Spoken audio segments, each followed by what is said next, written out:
बिस्मिल्लाहिर्रहमानिर्रहीम। आबिद चाल हाजिर है इदारे उर्दू के सिलसिले एक सवाल के साथ। और डॉक्टर मोहम्मद नईम विर्क साहब की खिदमत में हाजिर हूँ मैं आज इस सवाल के साथ, जो ताल्लुक रखता है हमारे उस मामले से जो नौआबादियात, माबाद नौआबादियात और इस तरह के मबाहिस के आसपास हम सुनते पढ़ते रहते हैं। डॉक्टर साहब, सवाल ये है कि इससे पहले हमने दो लफ्ज सुने, एक नौआबादियात का और उसके बाद माबाद नवाबादियात का, यानी कॉलोनियल जो पीरियड है या कॉलोनियल एरा, और उसके बाद पोस्ट कॉलोनियल स्टडीज। अब एक जो नया मामला है वो आपने रद्द नवाबादियात वाला भी इसमें शामिल कर दिया है। आपने शामिल कर दिया कि मतलब यह कि आपके तवसत से हम सुन रहे हैं, और इसको मेरा ख्याल है कि आप शायद डी कॉलोनाइजेशन के मानों में इस्तेमाल कर रहे हैं। तो जरा इसकी वजाहत फरमाइएगा तालिब इल्मों के लिए खास तौर पर कि हम ऐसा क्या करें या क्या हमसे ऐसा हो रहा है जिसको बिल आखिर जाकर हम ये समझते हैं, यानी नौआबादियात ने नौआबादियों के साथ जो कुछ किया इस्तेमार बनकर, उस सारे काम का मुताला करने के लिए जो मुताले का तरीका था उसको तो हमने कहा कि ये पोस्ट कॉलोनियल स्टडीज है, जो मोटा मोटा मेरी समझ में आती है बात। और जो रद्द नौआबादियात है उससे मेरी समझ में ये आता है कि कुछ ऐसे इकदाम किए जाएं कि जो कुछ कॉलोनाइजर ने किया था उसका जो असर है वो कम हो सके या वो खत्म हो सके, वो असर जो हम पर हुआ। तो अदब के ज़िमन में हम ऐसा क्या कर सकते हैं कि हमारा जो अदब है वो डीकोलोनाइजेशन उसकी हो जाए, ये सवाल है। बहुत शुक्रिया आबिद साहब, आपने मुझे फिर से याद किया। और मुझे बड़ा अच्छा लगता है क्योंकि आपने जैसे पिछले प्रोग्राम में बताया था कि दोस्तों ने पसंद किया, तो आपसे बात करके और आपके ज़रिए फिर जाहिर है कि आपकी वसातत से हम बहुत से दोस्तों से बात करते हैं। आपने बड़ी दुरुस्त निशानदेही की कि इस्तेमार के असरात और कारगुजारियों का मुतालिया माबाद नौआबादियात है। रद्द नौआबादियात क्या है? रद्द नौ आबादियात आबिद साहब, फ़लसफ़े की ना एक इस्तिलाह है, एपिस्टेमोलॉजी, इल्मियात, जिसका मतलब होता है इल्म का इल्म या इल्म का मुतालिया, कि इल्म क्या है, इल्म के ज़राए क्या हैं। तो बुनियादी तौर पर जो पोस्ट कॉलोनियल मुतालिया था वो तो इस बात से सरोकार रखता था कि नौआबादियात क्या है, नौआबादियात ने किया क्या है नौआबादियों में जाकर।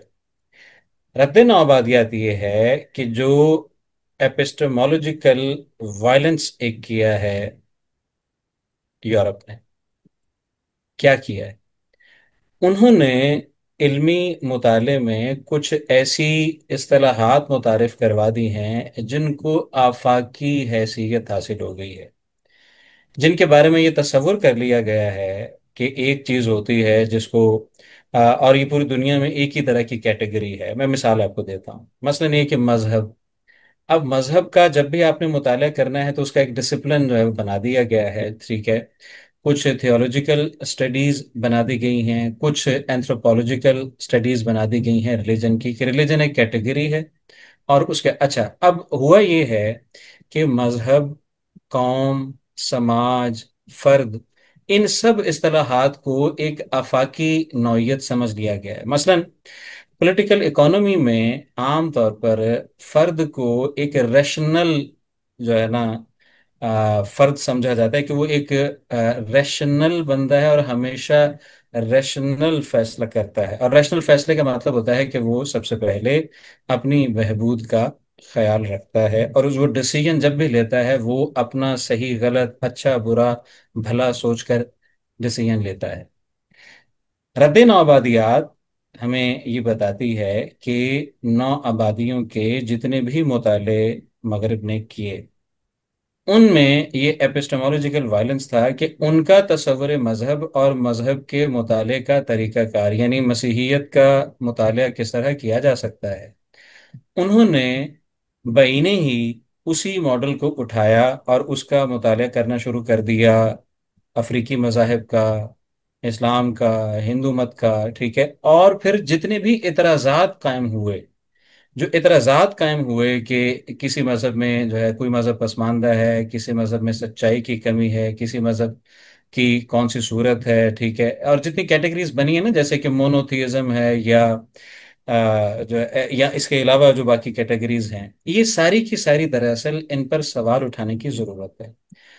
ठीक है। रद्द नबादियात ये है कि मुख्तलिफ हर समाज, किसी भी, मिसाल के तौर पर जो लफ्ज कौम है, ठीक है, आप जानते हैं, आप खुद पंजाब के रहने वाले हैं, कि जब किसी से कहा जाता है आपकी कौम क्या है, हम तो कास्ट के मानने कभी, में लेते हैं। जी, कभी कोई ऐसा शख्स नहीं होगा जो कहेगा मैं पाकिस्तानी हूँ, हाँ। मेरी पाकिस्तानी कौम है। जाहिर है उससे बिल्कुल और मुराद होगी, लेकिन जब भी आप मुताले की बात करेंगे सोशियोलॉजी में, तो उससे नेशन जो है, या एंथ्रोपोलॉजी में, तो नेशन से मुराद जो है ना वो यानी कौम से मुराद नेशन लिया जाएगा। तो ये ठीक है, कौमियत, यानी कुछ कौम, हिस्सा पहले, यानी कौमियत भी जो बात आपने की है बहुत अच्छा है, यानी मकामी कौमियतें, हत्ता के पेशे भी उसमें शामिल कर दिए गए यानी उस मामले में। और बाद में यही जो दो कौमी नजरिया जब है तो हिंदू और मुसलमान जो है इनको कौम कहा गया। और अब जो नया है यानी नेशन स्टेट का तस्वुर है, उसके बाद पाकिस्तानी होना एक कौम है, तो कौम के तस्वुर के मामलात में कंफ्यूजन है, जाहिर है। और ये कंफ्यूजन पिछले 100 सवा 100 साल से है, उससे पहले तो नहीं थी। नहीं थी। ये एक अब मिसाल के मैं, तौर पर समझने की। जी, जी, बहुत शुक्रिया। अच्छा, अब देखें कि इसके अलावा क्या हुआ, इसके अलावा ये हुआ कि जब यहाँ मसलन लिटरेचर का जब मुताला किया गया, तो लिटरेचर में भी ये समझा गया कि अगर कोई अदबी थेरी बनाई जाती है तो वो किसी एक जगह पे बनाई गई है, दरिदा ने मसलन कोई थेरी बनाई है, तो उसको आप कहीं भी जाके फिर जो है वो कर सकते हैं। तो ये इस तसव्वुर पर सवाल उठाती है रद्द नौआबादियात। वो ये कहती है कि नहीं, हर तसव्वुर जो कहीं पैदा होता है वो अपना लोकली पैदा होता है, वो उस खास कॉन्टेक्स्ट के अंदर पैदा होता है, उसको आप यूनिवर्सल नहीं कह सकते। ठीक है, मिसाल के तौर पर हमारे यहाँ जो थोड़ा गलत मबहस हुआ, उसकी वजह ये थी कि दरीदा के तसव्वुरात यूरोप की, और यूरोप की जो यूनानी रिवायत से शुरू हो रहा था फलसफा, उस फलसफियाना रिवायत जो 2000 ढाई हजार साल की थी, उस फलसफियाना रिवायत के अंदर वो तसव्वुर पैदा हुआ था। तो हम उसको, उसे काट कर जब यहाँ मुंतबिक करने की कोशिश करते हैं, या कहीं भी दुनिया में मुंतबिक करने की कोशिश करेंगे, तो वो बात ठीक से बैठेगी नहीं। तो अब रद्द नौबादियात ये है कि आप किसी भी तस्वुर को ये देखें कि वो कहाँ पैदा हो रहा है। और पहली बात, दूसरी बात यह है कि यूरोप की जो कैटेगरीज बनाई हुई हैं इल्मी, इनकी बजाय आप दीगर कैटेगरीज जो बनाई, जो फॉर्म्स ऑफ नॉलेज और मौजूद हैं, मिसाल के तौर पर आप देखें कि हमारे यहाँ ये तस्वुर करना कि सारे पाकिस्तानी एक जैसे हैं, ये दुरुस्त नहीं है। सारे पाकिस्तानी एक तरह सोचते हैं, दुरुस्त नहीं है। जिस तरह यहाँ मुख्तलिफ जुबानें बोली जाती हैं, इसी तरह यहाँ सोसाइटीज में मुख्तलिफ सेक्शंस बने हुए हैं। ठीक है, कहीं कुछ कोई तस्वुर जो है वो देसी है। अभी जो है ना, मेरी एक दोस्त से बात हो रही थी, तो मैंने उसे कहा कि हम बात कर रहे थे कि लोग बाहर क्यों जाते हैं, तो बाहर इसलिए जाते हैं हम कि हमने जो है पैसा कमाना है, जाहिर है, हमें बेहतर अपॉर्चुनिटीज चाहिए, बिल्कुल ठीक है। लेकिन मैंने उसे एक ऐसी बात की तो वो हैरान हो गया कि अच्छा ये भी है। मैंने कहा यार, हम शरीके की वजह से भी बाहर जाते हैं। वो कहते ये क्या होता है? तो मैंने कहा भाई, शरीका जाहिर है जिनसे हमारी जायदाद होती है। हाँ। अब शरीके का मतलब ये है कि अगर मैं बाहर चला गया हूं, या मेरे चचा का या ताया का बेटा चला गया है, तो मेरे अंदर अब ये नहीं है कि मैं पैसा कमाने जाऊं, मेरे अंदर ये नहीं है कि मैं जिंदगी में बेहतर अपॉर्चुनिटीज के लिए जाऊं। मेरे अंदर ये बात पैदा हो रही है कि मैं किस लिए जाऊं। मैं और जो इसलिए हरीफ है जाऊं, आपके, शरीफ है। जो आपका अब वो हरीफ हरीफ, है, उसके जी, आप उसका मुकाबला करने के, उसकी बराबरी करने के लिए या उसको नीचा जी, दिखाने के लिए। जी, तो अब वो, या आप मजहब, मिसाल के तौर पर इस्लाम अगर मौजूद है, ठीक है, तो इस्लाम के लिहाज से भी आप चीज़ों को देख सकते हैं। आप हिंदू मत के लिहाज से चीज़ों को देख सकते हैं। मसलन आप ये देखिए कि कन्फ्यूशियस का जो तस्वुर है पॉलिटिकल, और मैकावली का तस्वुर है। कन्फ्यूशियस का तस्वुर जो पॉलिटिकल है, उसमें ये गुंजाइश मौजूद है कि दूसरे की जीत में आपकी भी जीत है। आप तो खैर वहां होके हैं, आपको ज्यादा पता है इस बात का। लेकिन मैकावली ये कहता है कि नहीं, आपकी जीत है दूसरे की हार में। ठीक है। अब आपकी जीत अगर दूसरे की हार में है, इससे जो आगे पॉलिटिकल स्ट्रक्चर बनेगा वो किस नौइयत का होगा वो और होगा। लेकिन कन्फ्यूशस का जो तस्वुर है, ठीक है, अब ये समझना है कि पूरी दुनिया में इंसानों के अंदर एक दौड़ लगी हुई है और वो एक दूसरे को पिछाड़ना चाहते हैं। ये क्या है? ये है कि मैकावेलियन जो पॉलिटिकल थॉट है उसको आपने यूनिवर्सल समझकर ये तय कर दिया कि दुनिया में जहां भी होगा वहां यही कुछ हाँ, चल रहा होगा। मुसाबिकत का मतलब जीत हार है, यानी सारे नहीं जीत सकते। हालांकि सारे जीत सकते हैं। जीत सकते हैं। जी हाँ। जी। तो वो अच्छा, इसी तरह मसलन ये है कि मैं ना पढ़ रहा था एक नॉवेल, हिंदी का एक नॉवेल है, हमारे दोस्त हैं मोहम्मद अब्बास, उन्होंने तर्जुमा किया है, वो इंशाल्लाह जल्दी छप भी जाएगा। मैला आंचल। अब मैला आंचल बिहार के गांव जो है उस सारे माहौल में लिखा गया है। अब वहां अभी साहब जब वो बात करता है तो वहां वो 1942 भी मौजूद है वो, लेकिन जनवरी फरवरी मौजूद नहीं है। कभी सावन आ जाता है, कभी चैत आ जाता है, ठीक है। तो वो हर मौसम की हवा। अब आप ये बात याद रखिए कि जिसको आज कॉमन इरा कहा जा रहा है, ठीक है, 2025, जिसको कुछ अर्से पहले तक, ठीक है, क्राइस्ट और बिफोर क्राइस्ट या आफ्टर क्राइस्ट कहा जाता था, ठीक है, अब उसको कॉमन इरा उन्होंने कर दिया है कि ये लोडेड है कि लोग मुखालिफत ना करें कि जनाब ये कोई मसीही या ईसाई या हम जमानी तरतीब लेके चल रहे हैं तो ये अच्छी बात नहीं, तो उन्होंने उसको कॉमन इरा सी ही कर दिया है। लेकिन हमारा तस्वुर वक्त ये नहीं था, जी हाँ। ठीक है। रेशमा से जब पूछा गया कि आपका बेटा कब पैदा हुआ तो उसने कहा कि ये तो मुझे नहीं पता कि कब पैदा हुआ, मुझे बस ये पता है कि आमों की बहार थी, आमों का मौसम था। अब हमारा जो तस्वुर है वक्त का वो किसी फल के साथ, ठीक है, मौसम के साथ जुड़ा तो हुआ ज़रूरी है। समाज है तो जाहिर है ज़रात के जो मज़ाहिर हैं उनके साथ वो मुंसलिक होगा। जी। अब इस लिहाज से भी चीजों को देखा जा सकता है। अब रद्द नौबादियात ये कहती है कि आपने कॉमन ईरा को लेकर ये जितने तस्वुरात थे, आपने जदीद घड़ी के साथ जब देशियों को, मुख्तलिफ देशियों को जोड़ दिया तो जो उनके अपने तस्वुर वक्त थे वो सारे के सारे फरामोश हो गए। उनसे जुड़ने की जरूरत है, ठीक है। आप अगर जो है ना, आपको मैं मिसालें दूंगा, आपको बिल्कुल अंदाजा हो जाएगा कि हाँ ये बातें आपके इल्म में हैं। मसलन इंतजार साहब ने, आप देखें कि कई जगह पर ये कोशिश की है अपने अलामती अफसानों में कि वक्त के कई धारों को जो है ना वो मिलाने की उन्होंने कोशिश की हुई है। अच्छा, फिर इसी तरह मसलन ये कि हमारी जो तहजीबी रिवायत है उसमें बाज गैर मरई या अबव जो फिजिकल है, ठीक है, वर्ल्ड, उसके अलावा मेटाफिजिकल वर्ल्ड का भी एक तस्वुर है वो मौजूद है। अब आप देखिए कि जब मसलन का एक अफसाना मुझे याद आ रहा है कि उसमें पटड़ी बिछ रही है रेल की। अब रेल आ रही है, ठीक है, रेल की पटड़ी बिछ रही है, किसी एक जगह पर ऐसा है कि रेल की पटड़ी बिछाई जाती है वो उखड़ जाती है, बिछाई जाती है उखड़ जाती है।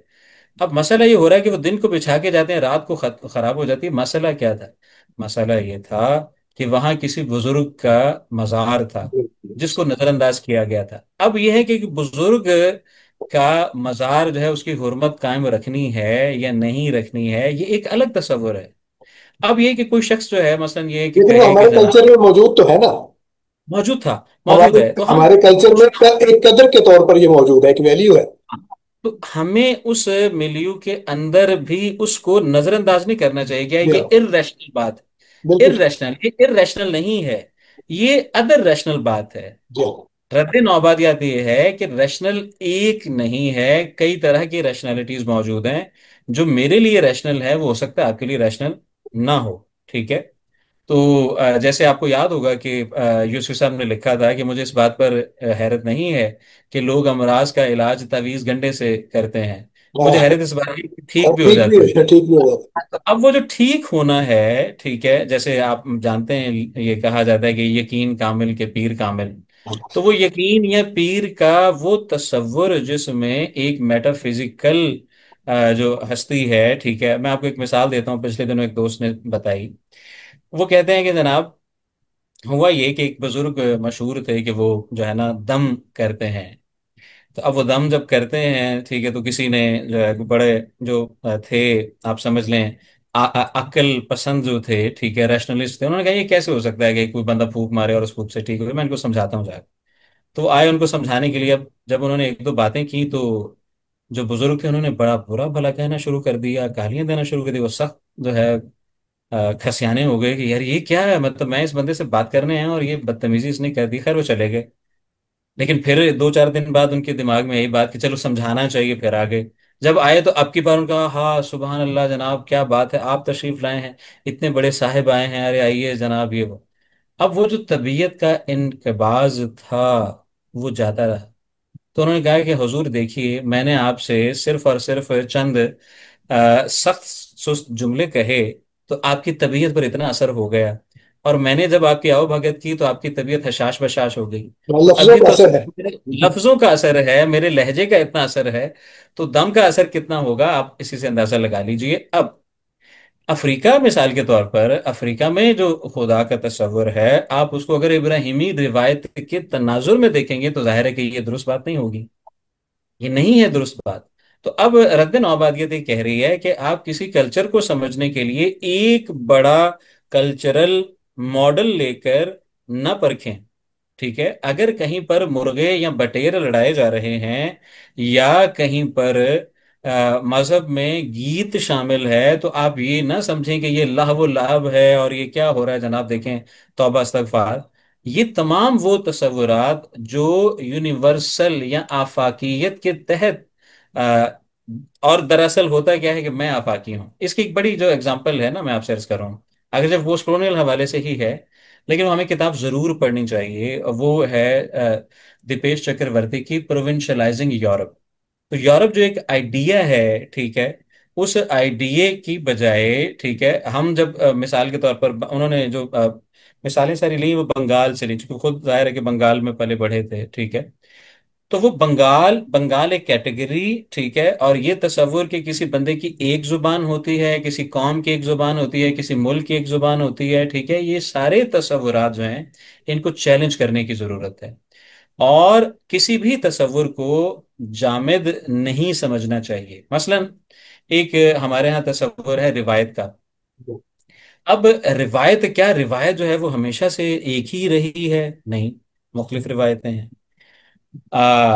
क्या रिवायत जो है वो जामिद है, साकिन है? क्या उसमें नए फिक्री सौते जो है वो शामिल होते हैं या नहीं होते? क्या उसका असलुल उसूल तो एक होता है, लेकिन उसके जो बाकी हैं मज़ाहिर वो एक ही रहते हैं या तब्दील होते हैं?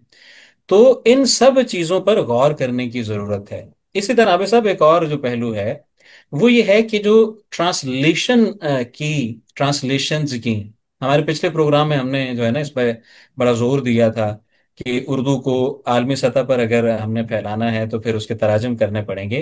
तर्जुमा एक बड़ी खतरनाक चीज है। जहां ये नेमत है वहां एक बहुत खतरनाक चीज भी है। कैसे? तर्जुमा तर्जुमा निगार से सबसे पहला तकाजा करता है किस बात का? आजिजी का, अपने आप को अपने मतन के हुजूर पेश कर देने का, सरेंडर। जब सरेंडर करने का। जबकि जो नौबादियाती दौर था उसमें जो हाकिम आ रहे थे, हाकिम के तौर पर आ रहे थे, उनका उन मतून से, जो लोकल मतून है, मकामी मतन थे, उनके साथ बिहेवियर कैसा होगा इसकी वजाहत की जरूरत नहीं है। अब उन लोगों ने जो तर्जुमे किए, ठीक है, इस नीयत से तर्जुमे किए, जी हम तो इनको समझते हैं, हम तो समझाते हैं। तो आपने साजिद साहब के भी साथ प्रोग्राम किया था, ठीक है, उनसे भी जो है उनका जो काम है गिलक्रिस्ट पे, तो उसमें भी आप देखेंगे जो कवायद वो बना रहे थे, तो वो हमारी जो नॉलेज है, नॉलेज सिस्टम, उसको वो अपनी नॉलेज सिस्टम में ट्रांसलेट वो नहीं कर रहे थे।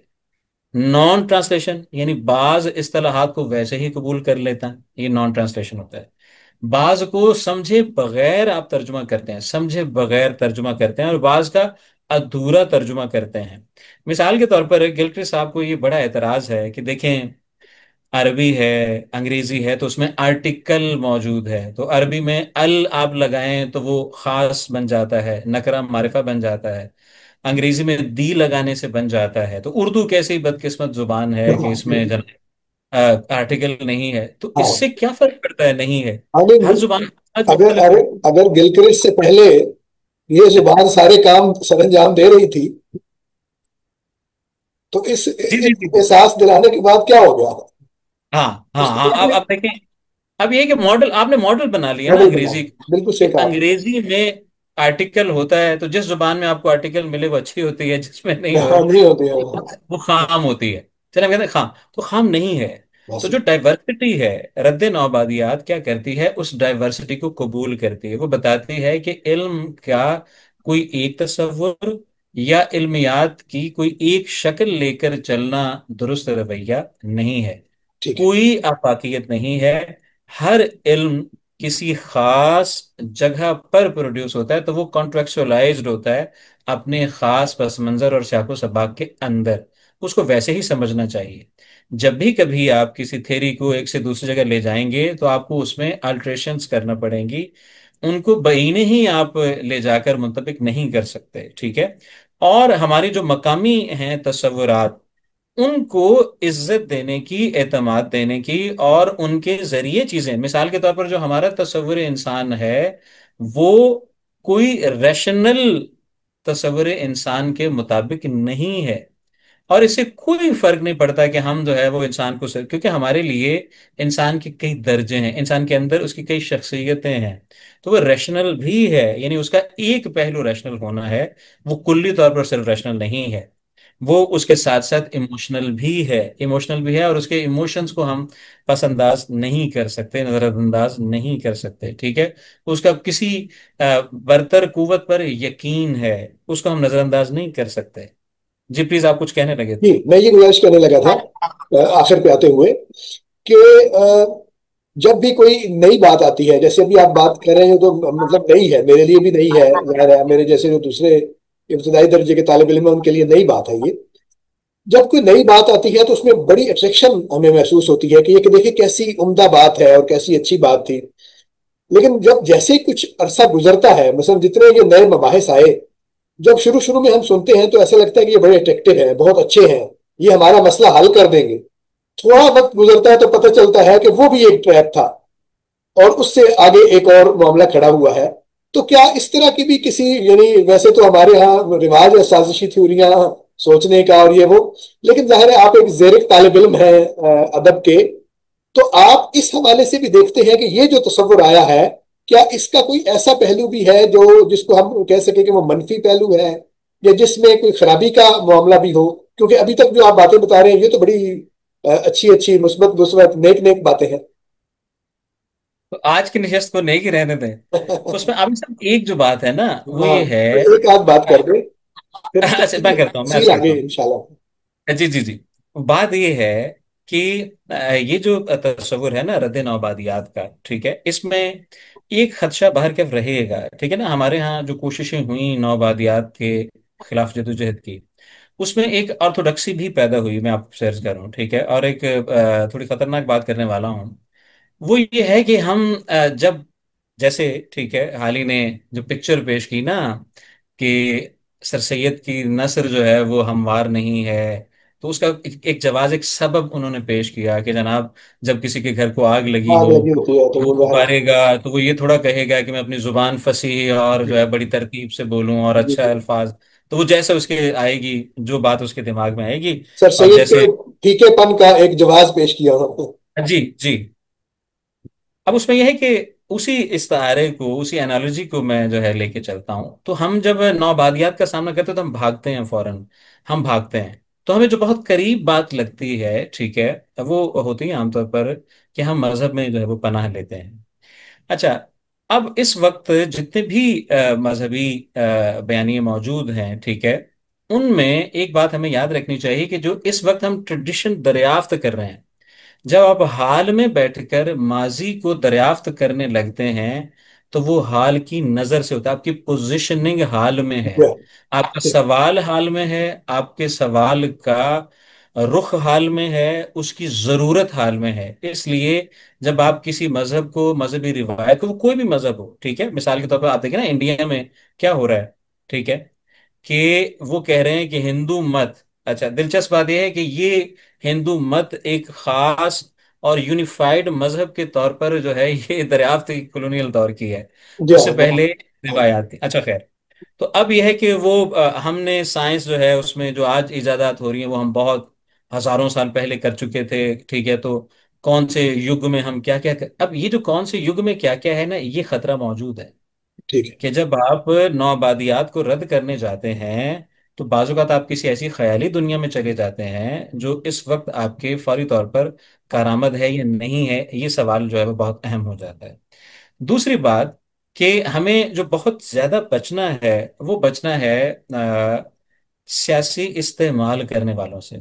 सियासी इस्तेमाल किसी भी तस्वुर को, ये मैं आपसे अर्ज करूँ आप जी साहब। जी देखिए, इल्मी दुनिया में मैंने देखे हैं दो तरह के लोग होते हैं, या आप समझ लें मोटे तौर पर ना दो तरह के लोग होते हैं। एक वो हैं जो किसी तस्वुर को सीढ़ी बनाते हैं अपनी जो है ना वो असेंड करने का, जी अपने आप को ऊपर जाने का, सऊद का जरिया बनाते हैं। जी बिल्कुल। जब कुछ लोग होते हैं जो जेन्युइनली उनके दिमाग हमारा में एक सेल्फ सवाल, प्रोजेक्शन आप उसे कहें ना, कि अपना जाती मफाद के हाँ, लिए। जाती मतलब निकालने के लिए। अब ये जो आपने बात की कि क्यों ऐसा हो रहा है, वो इसलिए ऐसा हो रहा है कि लोग अपने जाती मफाद के लिए बाजू का ऐसा कर लेते हैं। लेकिन एक आलिम आदमी कभी भी किसी शय को सिर्फ इसलिए जो है ना वो नहीं कबूल करता कि यार फौरी तौर पर मेरी तरक्की हो जाएगी या मेरा नाम हो जाएगा या लोगों में मशहूर हो जाऊंगा। ये सब बातें अगर नहीं है और आप वाकई जेन्युइनली जो है एक सवाल आप कायम कर रहे हैं और उस सवाल के जवाब के लिए किसी थ्योरी में आप जा रहे हैं, तो फिर वो पुरानी नहीं होती, फिर आपकी तहरीर पुरानी नहीं होती। यानी आप देखेंगे क्रिटिकली कि देखते हमने, हैं ना। हाँ, आप क्रिटिकली भी देखते हैं, और आप सहारा नहीं बना, सीढ़ी नहीं बना। हमारे यहाँ ये बहुत है, बहुत है। जो नई चीज होती है ना चमकदार, उसकी तरफ इसलिए लोग मतवज्जे होते हैं कि उनको लगता है कि चूंकि इसमें कोई पहले मौजूद नहीं है, मवाद और मुहावरा बना नहीं है, तो हम जैसी तैसी बात करेंगे, लोगों में चल जाएगी। लेकिन जिस बात में, ठीक है ना, अब देखिए मिसाल के तौर पर जो देखिए। जी जी। गजल के हवाले से जो बातें, मिसाल के तौर पर हाली या शिबली या शमसुरमान फारूकी, ठीक है, कर चुके हैं। अब आप अगर बात करेंगे, ठीक है, या आबिद सयाल सब कर चुके हैं, तो अब जो बंदा बात करेगा, वो जाहिर है कि इनसे बड़ी या इनसे मुख्तलिफ या नशाद सब जैसे बात कर चुके हैं। तो अब जो बंदा करेगा वो इनके अलावा कोई नई बात करेगा तो उसको सुना जाएगा। जबकि नई इस्तेलाह में क्या होता है कि कोई मैदान खाली पड़ा है, आप अकेले दौड़कर जो है वो फर्स्ट आ जाते हैं, जी और जी। इस बात पर बगले जो है वो बताते हैं कि क्या बात है ना, आप देखिए मैंने टॉप किया है। नहीं, ठीक वो है। ये जो नए मामलात की तरफ रगबत है ना, ये भी एक तरह से यानी फैशन के तहत भी होता है ना। जी, यानी वो आप जैसे एआई है मसलन, मसनूई जहानत आजकल चला हुआ है। यानी वो एआई से ही पूछ रहे हैं कि तुम्हारे फायदे क्या हैं और तुम्हारे नुकसान क्या हैं, वो बताओ ताकि हम दूसरों को बताएं। नहीं, देखिए ना, इसको कहते हैं बुनियादी।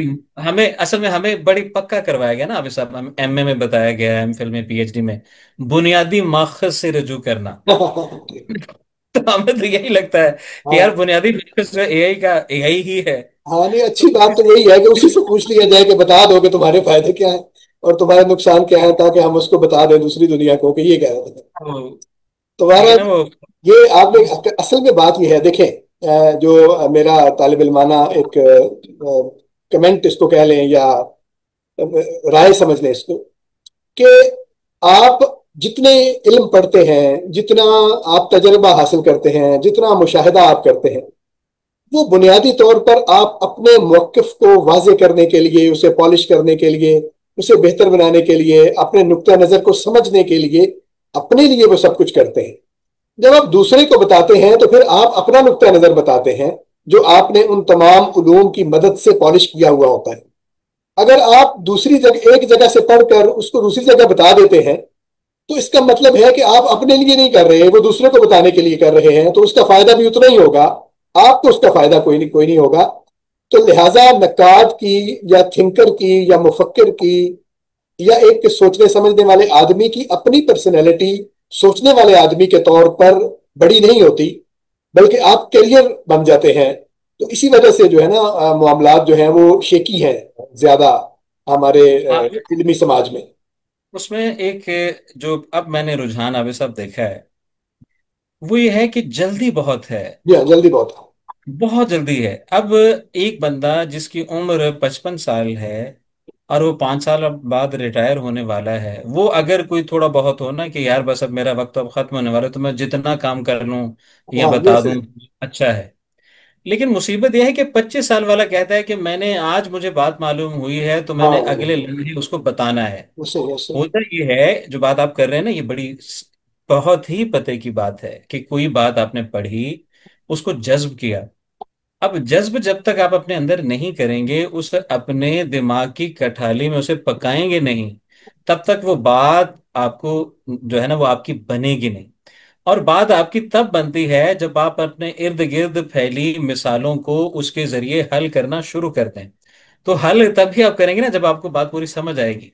तो अगर आप सिर्फ शारे हैं, हमारे यहाँ शारहीन की तादाद ज्यादा है। ठीक है, शारहीन की तादाद इसलिए ज्यादा है कि काता और ले दौड़ी।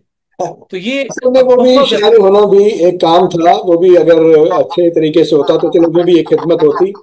लेकिन वो जी। इकबाल ने जो कहा था कि आदमी के रेशे रेशे में समा जाता है इश्क, बरगे गुल में जिस तरह बादे सहरगाही का नम। अब ये आहिस्ता रवि है। तो ये जो अभी आपने काता और ले दौड़ी वाला बात की है, ये बहुत अच्छा है। एक जगह मैंने रशीद असद खान का एक कॉल जो है वो नकल किया था अपने एक रिसाले में। उसमें रशीद असद खान साहब ने लिखा था कि तहकीक को उजलत रास नहीं आती। वाह वाह वाह। तो इसका मतलब ये है कि आप तहकीक के काम में खास तौर पर, ये पेशेंस का काम है, सब्र का काम है। मुमकिन है कि थोड़ी देर के बाद कोई और चीज जाहिर हो जाए आपके सामने, और आपको मौकफ बदलना पड़े। तो बार बार मौकफ बदलना जो है, ये सहाफी का काम तो हो सकता है, मुहक्किक का या स्कॉलर का नहीं होता। तो हमें इंतजार करना चाहिए थोड़ा सा पकने का चीजों का, और अपने अंदर उतर कर उसको जज्ब करने का। ये बहुत अच्छी बात आपने की। तो मेरा ख्याल है बहरहाल रवैया जो है वो कुछ लोगों के हाथ तो ठीक है, यानी वो देख रहे हैं, समझ रहे हैं। लेकिन जैसे आपने पहले एक प्रोग्राम में कहा कि ये जो मीडिया है, ये खींचता है आपको अपनी तरफ, कि जल्दी जल्दी आप इस पे कुछ लगाएं, कुछ बताएं, ताकि उसका रिस्पॉन्स जो है वो आए, और तसल्ली तशफ़ी हो आपकी कि आप ठीक जा रहे हैं। असल में जो बहुत देखने की बात है ना आबिद साहब, वो हम यहीं से अगर समझ लें कि हर सिन्फ के अपने तकाजे होते हैं, हर मीडियम के अपने तकाजे होते हैं। दास्तान का मीडियम आपसे और तरह के तकाजे करता है, नावल का और अफसाने का और। ये महज ऐसा नहीं है कि वक्त कम हो गया तो हम जो है वो अफसाने वो की तरफ आ वो गए। ऐसे, हाँ ऐसे दोनों है। तकाजे और। तो अब जो फेसबुक पर आपने लिखना है, आपने किसी और फोरम पर ऐसे लिखना है, तो वो फॉर्म और है, वो मीडियम ही और है, वो आपसे तकाजा ही इस बात का कहता है कि वो हल्की फुल्की बात करें। लेकिन नौजवानों से ये जो है ना जरूर उनको सोचना चाहिए कि जब बात पुख्ता होकर वो करेंगे तो उनकी बात में वजन पैदा होगा। और उसको करने का तरीका है कि आप इल्मी फोरम पर बात करें। बिल्कुल। इल्मी फोरम पर बात करें, बात को समझें, गौर करें, ठीक है। तो हमें हमें हम सबको बहुत जरूरत है इस बात की कि जो नई थ्योरी आए उस पर। अच्छा, उसमें ना दो तीन बातें हैं। एक तो ये है कि घबराना नहीं चाहिए, ठीक है, कि अगर कोई नई थ्योरी आ गई है तो वो कोई साजिश के तहत आई है, हाँ, पैसे के तहत आई है और ये सब हो रहा है, नहीं। अगर कोई साजिश कर रहा है और अगर कोई साजिश के तहत चीज आ भी गई है, तो आपके पास क्रिटिकल सलाहियत इतनी तो होनी चाहिए ना कि आप सही तो फर्क गलत कर। में फर्क कर सकें, इम्तियाज कर सकें। और वो तभी होगी जब आप मुकालमे की फिजा को फरोग देंगे, ठीक है। तो गौर करें, सोचें, कोई शय आई है उसको परखें उस पे, ठीक है। अच्छा, अब हमारे यहाँ पे सब ना एक और प्रॉब्लम ये है कि हम आमतौर पर इल्मी मामलात को, ठीक है, जैसे आमतौर पर हमने ये सुना हजरत अली से मंसूब है कि ये मत देखो कि किसने कहा है, ये देखो कि क्या कहा है। हमारी तवज्जो आमतौर पर ना किस पर रहती है कि कौन कह रहा है। तो ये हमारा दोस्त है तो चलो बड़ी अच्छी क्या बात है, सुभान अल्लाह। तो ये अगर हमें पसंद नहीं है तो नहीं जी नहीं, कोई साजिश होगी। तो मेरा ख्याल है कि इस तरह नहीं। आप अगर इल्मी तौर पर किसी तस्वुर को देखते हैं, उसके मुख्तलिफ पहलुओं को गौर करते हैं, और दुनिया भर में ये होता है, किसी को कोई एतराज नहीं होता, ठीक है। अगर कोई एतराज करता है, हमारे जो है जानने वाले हैं वो अमेरिका में हार्वर्ड यूनिवर्सिटी में डिप्लोमेसी पढ़ने गए, एमए उन्होंने वहां से किया, फॉरेन सर्विस में। मैंने उनसे पूछा, मैंने कहा आप हार्वर्ड में दुनिया की नंबर 1 यूनिवर्सिटी है, तो क्या वहां सीखा आपने, खास बात है जो हमारे यहाँ नहीं है। वो जीसी से पढ़े हुए थे।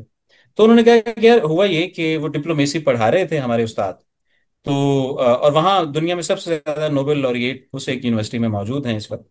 तो उन्होंने कहा वो पढ़ा रहे थे, तो पाकिस्तान की डिप्लोमेसी के हवाले से बात की। तो मैं जो कि फॉरेन सर्विस में था और मैं ज्यादा अपडेटेड था उनसे, तो मैंने हाथ खड़ा किया और मैंने कहा कि जी आपने जो बात की है, ये 3 साल पहले की पॉलिसी तक तो ठीक है, लेकिन उसके बाद ये डेवलपमेंट्स हुई हैं, तो ये शायद आपके इल्म में नहीं थी। तो उन्होंने बहुत मुझे अप्रिशिएट किया और उसके बाद पूछा मुझसे कि आप कहाँ रहते हैं। तो मैंने बताया मैं फलां हॉस्टल में रहता हूँ, ये मेरा कमरा है। तो वो उस्ताद ने ये मुझसे कहा कि क्या आज शाम अगर किसी वक्त आप फारिग हैं तो मुझे बता दीजिए, मैं आपसे मिलना चाहता हूँ। तो उन्होंने कहा कि सर मैं आ जाऊंगा। उन्होंने कहा नहीं नहीं नहीं, आप मुझे बताइए कि आप किस वक्त फारिग हैं और आपका कमरा नंबर क्या है। उन्होंने बताया मैं इतने बजे फारिग हूँ। तो वो उस्ताद वो कहते हैं जी कि जितना वक्त कहा गया था एन उस वक्त मेरे कमरे में तशरीफ लाए, और उन्होंने कहा कि जो मसादिर या सोर्सेज आपके पास हैं मुझे बताइए कि ये नई बातें मैं सीखना चाहता हूँ। तो ये कहते हैं जी देखे ना, इससे ये है बनती। एक इल्मी जो मामला है उसको करने का तरीका। तो आज का जो सवाल था उसके हवाले से अपने दोस्तों को, अपने नए लोगों को, हम खुद ये देखते हैं, ये मतलब नतीजा जो इस तारे का ये निकलता है मेरे ख्याल में, कि हमें अपनी चीजों की तरफ मुतवज्जो होना चाहिए। बाहर की चीजों को जब हम देखें पढ़ें तो उनको क्रिटिकली देखना चाहिए, ताकि हम उन पैमानों को भी परख सकें जो बाहर से आए हुए हैं, और अपने जो चीजें हैं उनसे नए पैमाने भी बना सकें, ताकि हमारी चीजों के जो तज्जिए हैं उनके नताइज दुरुस्त हो सके। तो क्या ये ठीक है बात? जी जी, आपने बड़ा अच्छा समराइज किया। चलेगा। तो बहुत शुक्रिया, उम्मीद है कि हमारे दोस्तों को ये बातें पसंद आई होंगी।